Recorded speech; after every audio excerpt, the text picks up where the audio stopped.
Pada zaman teknologi ini, webinar telah menjadi bagian dari sistem edukasi kita. Nah, walaupun terdapat aksesibilitas yang mudah yang ditawarkan melalui platform daring seperti Zoom Meeting, Google Meeting, dan lain sebagainya, masih saja terdapat vulnerabilitas atau kelemahan atau tantangan tersendiri. Saat pemateri berbicara, tampilan para peserta tergantung pada device-nya. Nah, biasanya tampilan para peserta atau muka peserta dari webinar selalu saja merupakan sebagian kecil. Nah, jika monitornya besar, ya cenderung tampilannya lebih banyak, tetapi tidak semua. Ya, tidak semua ini masih bergantung pada jumlah peserta yang mengikuti webinar. Kalau 10 orang mungkin tampil semua, tetapi kalau 50 tidak mungkin. Nah, tantangan ini semakin membesar saat pemateri menggunakan PowerPoint untuk sebagai alat untuk menyampaikan materinya. Bagi yang udah pernah ikut Zoom meeting, pasti akan tahu tantangan ini. Setelah pemateri menampilkan materinya melalui PPT, cenderung peserta ini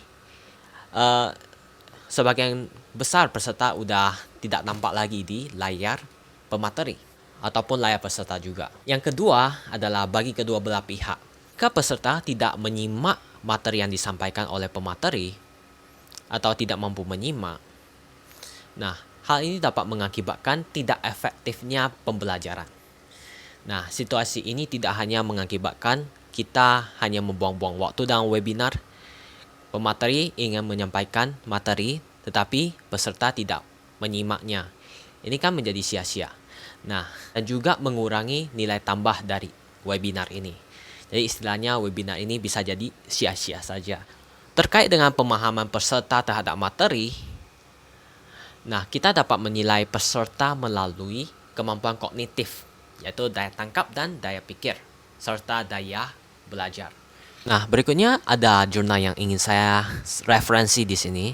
Cognitive Impairment in Fatigue and Sleepiness Associated Conditions. Cognitive impairment itu artinya masalah kognitif, ya.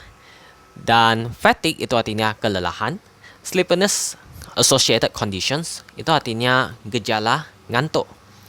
Kondisi di mana gejala ngantuk. Nah, ini bisa saja misalnya ya menguap. Nah, di sini ada juga seperti ini. Kadang orang nggak menguap saja. Bisa saja mereka tutup mata, tetapi dengan catatan lebih dari sekian detik. Nah, itu intinya. Kan kalau hanya 0,01 detik, kan ini hanya blink. Ya, beda ya. Ini akan saya angkat pada pembicaraan selanjutnya.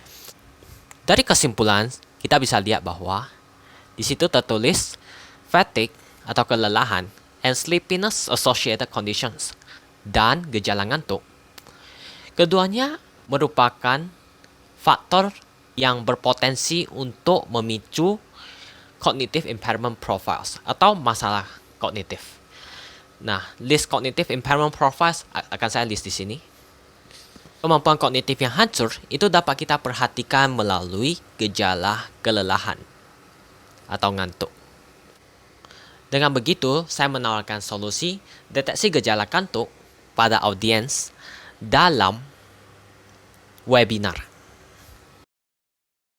Pertama, kita menggunakan pengaturan deteksi kantuk. Pengaturan deteksi kantuk ini kita siapkan. Pertama, siapkan sistem untuk deteksi kantuk menggunakan teknik computer vision. Open source seperti OpenCV biasanya kami gunakan untuk tujuan ini. Kemudian kita latih atau gunakan model yang sudah terlatih, pre-trained, yaitu YOLO V5 yang versi kelima yang untuk lebih stabil untuk mendeteksi kantuk berdasarkan faktor seperti gerakan mata, posisi kepala, dan lain sebagainya. Dan kami lebih fokus pada gerakan mata dan apakah dia menguap atau tidak. Nah, kemudian konfigurasi sistem deteksi kantuk Anda agar mengeluarkan skor kepercayaan atau confidence yang menunjukkan kemungkinan adanya kantuk. Dan langkah kedua adalah integrasi dengan API Zoom. Jadi dengan adanya Zoom, tentunya kita harus menjadi host atau co-host untuk adanya API tersebut atau di mana recording kita tersimpan. Nah, kemudian kita menggunakan API Zoom ini untuk mengakses data-data secara real time. Di situ ada dokumentasinya telah kami terapkan. Dan kemudian langkah ketiga adalah pemantauan real time. Ini tidak perlu kita lakukan, ini udah dengan asumsi model udah jadi.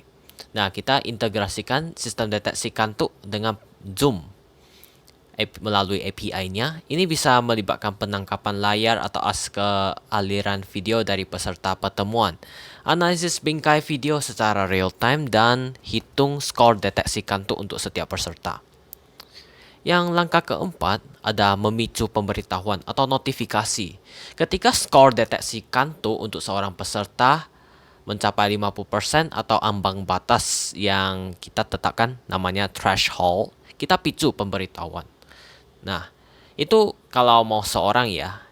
Nah, kalau mau misalnya mau 50% pesertanya mengantuk, kita picu juga boleh. Nanti kita bisa utak-atik.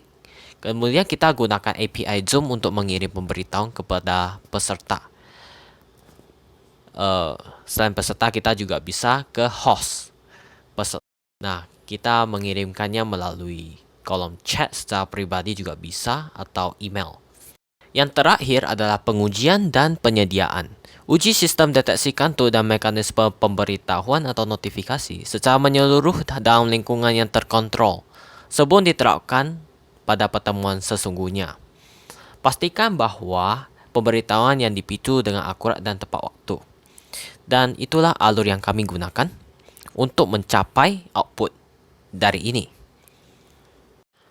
Jadi inilah dataset yang kami gunakan. Semuanya sudah ada labelnya. Labelnya kita dapat gunakan. Nah, dataset ini sebenarnya adalah untuk mendeteksi ngantuk pada ngantuk saat berkendara. Namun karena mereka rada mirip dalam konteksnya, yaitu biasanya kita fokus atau tidaknya pada monitor, itu kan sama saja dengan mereka yang merekam dirinya sendiri fokus atau tidaknya pada kendaraan. Dan berikut adalah confusion matrix dari model itu. Kita dapat melihat bahwa prediksinya mencapai 75% untuk drowsy dan awake untuk 70%. Ini yang kita inginkan karena sudah melebihi dari 70%. Dataset yang kita gunakan lumayan seimbang, yaitu sekitar 600 instansi awake dan 400-an yang drowsy atau ngantuk.